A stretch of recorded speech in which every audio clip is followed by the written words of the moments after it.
truth about the human brain that almost no one ever stops to fully consider, and it changes everything once you understand it.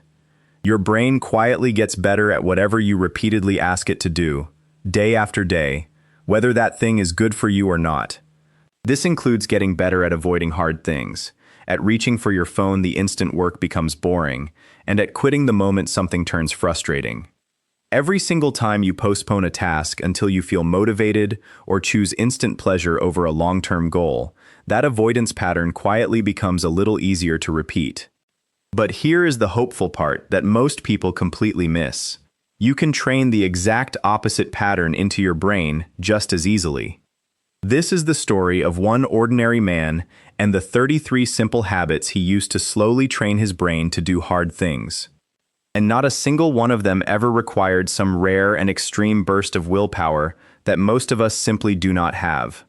The real goal was only ever to patiently teach his brain one simpler response, over and over, until it finally became automatic. When something important finally felt difficult, he learned that he could still begin it, still stay with it, and still finish exactly what mattered. Habit 1. He stopped ever asking himself whether he actually felt like it. He noticed that whenever he sat down after work, his tired brain would immediately begin negotiating with him, whispering that he was too tired and tomorrow would surely be better. And the deeper problem, he realized, was never the excuses themselves, but the one flawed question hiding underneath them all. Do I feel like doing this right now? So he replaced that weak emotional question with a far simpler and stronger practical one. Never do I feel like it, but only ever, what is the very next physical action?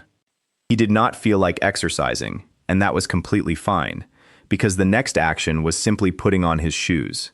He learned that wanting to do something is always optional, but starting never is. Habit 2.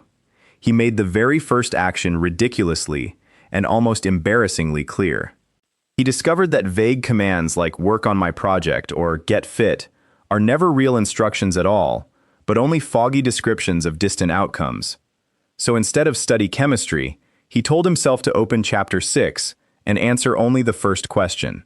The instruction became so clear that another person could follow it without asking a single thing.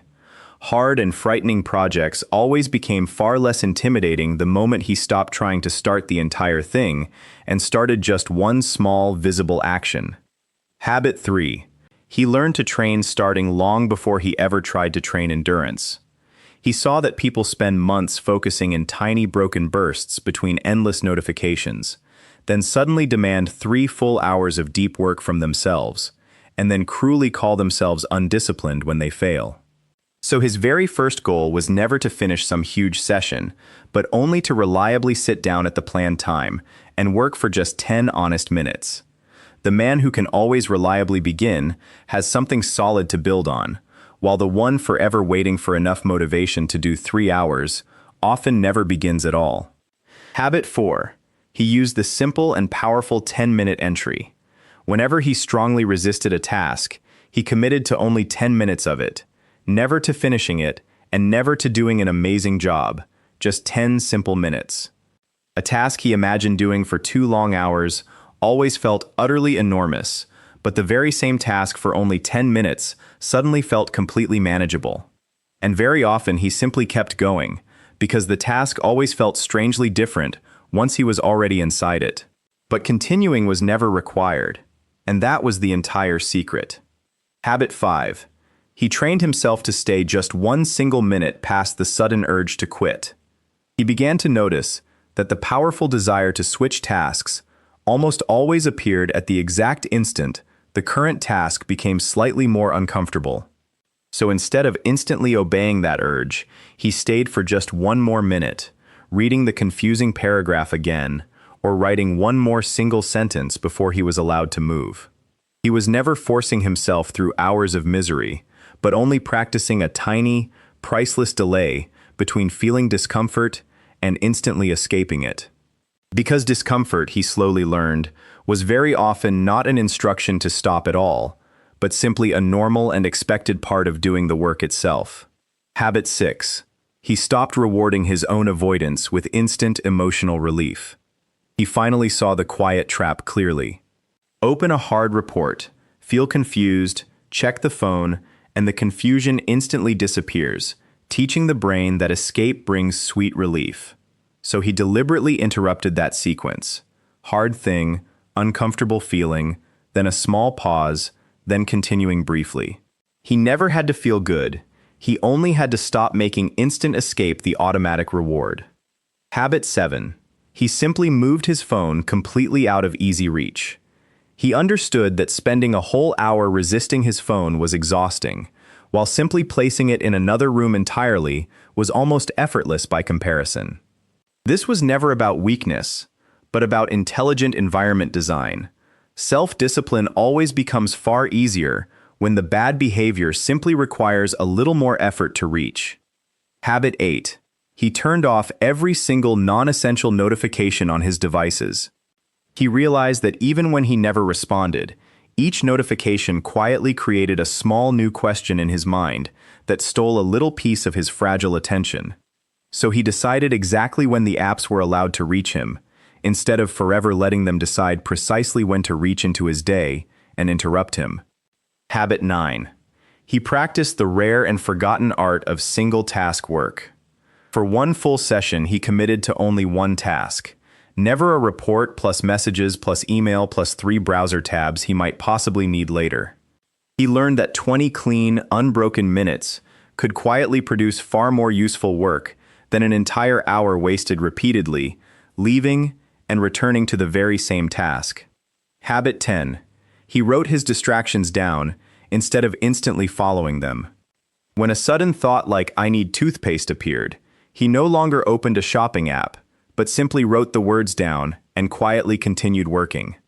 In doing this, he trained a surprisingly powerful ability, that a passing thought never has to instantly become an action, and his brain could produce an idea without him blindly obeying it. Habit 11. He practiced tolerating small, harmless amounts of ordinary boredom. While waiting for his coffee or standing in a short line, he simply stood there and allowed himself to be a little bored, without treating it as some emergency to be instantly fixed. This mattered enormously because almost every truly hard thing, from learning a language to building a business, quietly contains many boring and repetitive parts that must simply be endured. Habit 12. He always did the hard thing first, before allowing himself the easy reward. He simply changed the order of everything. Study, then game. Work, then scroll. Exercise, then watch the show. The enjoyable activity was never forbidden. It only ever moved to second place. He knew that easy rewards are extremely good at silently expanding, so he placed the bounded difficult work first, then enjoyed his reward with no unfinished task hanging over him. Habit 13. He completely stopped trying to do some dramatic dopamine detox. He understood that dopamine was never some poison to be flushed out of the brain, but a normal and vital part of motivation, learning, and reward. So instead of obsessing over eliminating dopamine, he trained the one thing he could actually control: his own behavior in the small moments when discomfort quietly arrived. Habit 14. He fiercely protected his very best mental hours of the day. He noticed the exact same hard task felt completely different depending only on when he attempted it. Effortless while fresh, and nearly impossible while drained and exhausted. So he stopped automatically handing his sharpest, clearest hours over to email and social media, and instead gave at least part of that precious window to his single hardest meaningful task. Habit 15. He stopped treating his sleep as if it were wasted, unproductive time. He learned that cutting his sleep only looked productive on the surface, because those stolen extra hours never held the same quality of attention or willpower. So he finally understood that protecting his sleep was never separate from doing hard things, but was quietly a core part of giving himself the capacity to do them at all. Habit 16.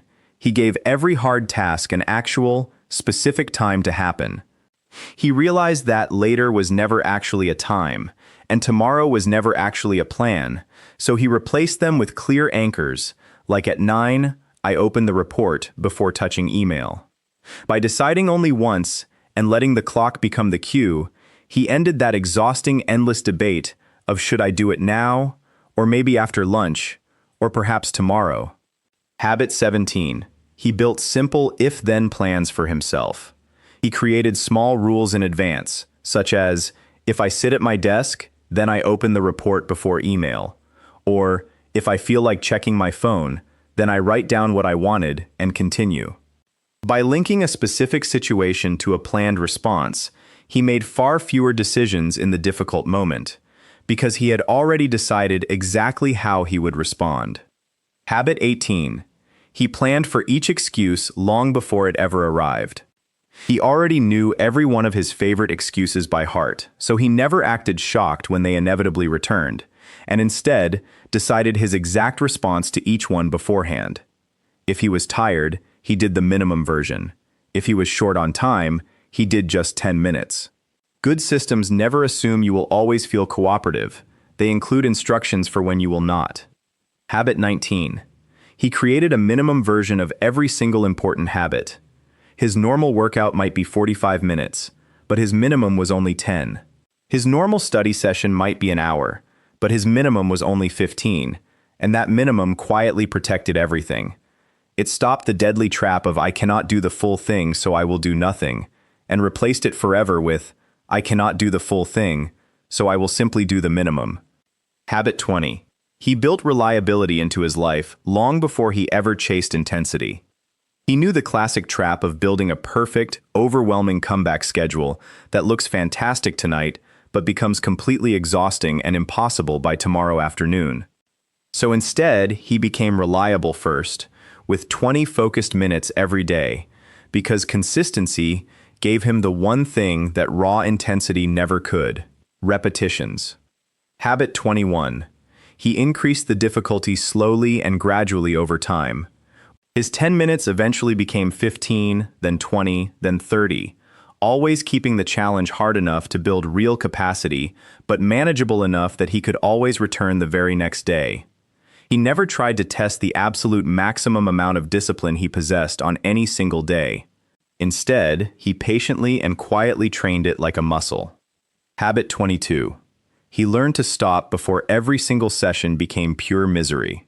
He realized that if every productive session ended in total exhaustion, then tomorrow's task would always begin carrying the heavy, dreaded memory of yesterday's suffering. So he sometimes chose to end at a planned point, because hard things were always meant to require effort, but they were never meant to become a cruel punishment. Habit 23. He removed all the unnecessary difficulty from his path. He never confused real discipline with pointless inconvenience, so he happily laid out his clothes the night before and used templates and blockers wherever they genuinely helped. His simple rule became to train himself to tolerate all necessary effort, while ruthlessly removing every piece of unnecessary effort. There was never any extra credit for making useful things harder. Habit 24.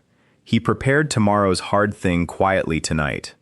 Before finishing each day, he identified the one important thing he was most likely to avoid tomorrow, and then he physically prepared it so his future self would not have to.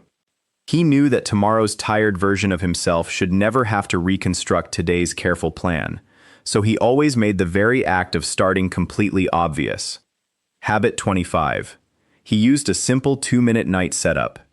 Each night, he took just 2 quiet minutes to ask himself what the most important hard thing tomorrow was, and then he wrote down only its very first physical action.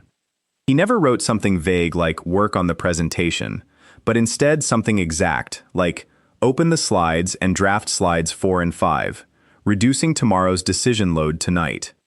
Habit 26. He kept his daily to-do list short and realistic. He learned that a giant 15-item list only created the illusion of being organized, while guaranteeing every day ended in unfinished failure and quiet disappointment. So instead, he identified the single task that would make his whole day meaningfully better, added only a small handful of secondary ones, and focused on moving the right things forward. Habit 27. He learned to simply restart at the very next opportunity. He fully accepted that he would sometimes mess up, procrastinate, skip a workout, and waste an entire morning, because that was simply part of being human. The real skill was never in creating a perfect life where he never slipped, but in shortening the distance between slipping and returning. Miss Monday, return Tuesday. Never wait for January. Habit 28. He replaced heavy guilt with the very next useful action.